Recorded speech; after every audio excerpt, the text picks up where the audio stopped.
حضرت موسیٰ علیہ السلام کا واقعہ بچوں کے لیے آسان انداز۔ ایک زمانے میں مصر میں ایک ظالم بادشاہ حکومت کرتا تھا جس کا نام فرعون تھا۔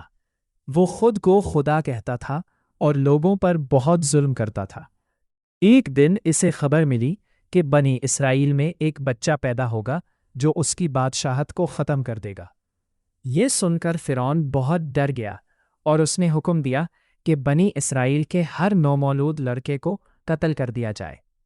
حضرت موسیٰ علیہ السلام کی پیدائش اسی دور میں ہوئی۔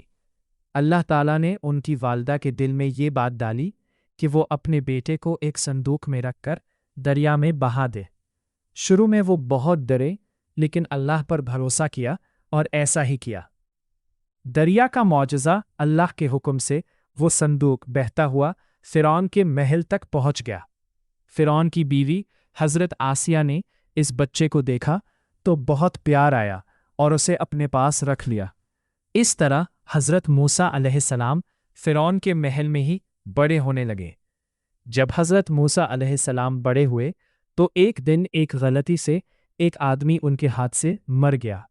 اس پر وہ بہت افسردہ ہوئے اور مصر چھوڑ کر مدین چلے گئے۔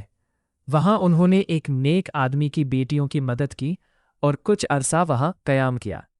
ایک دن جب وہ پہاڑ پر گئے تو اللہ تعالیٰ نے ان سے بات کی اور انہیں نبی بنایا۔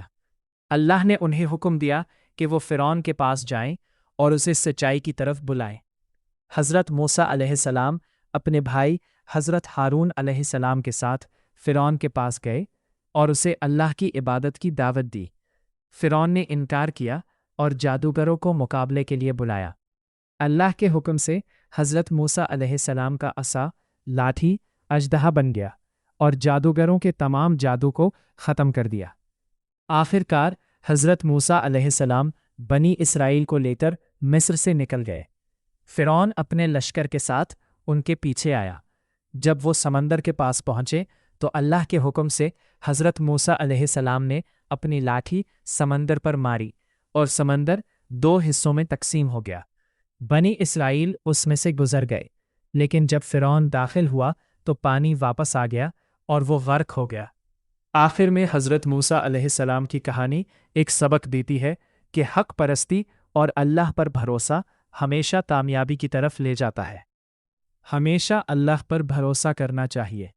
سچائی آخر کار جیتتی ہے، ظالم کا انجام برا ہوتا ہے۔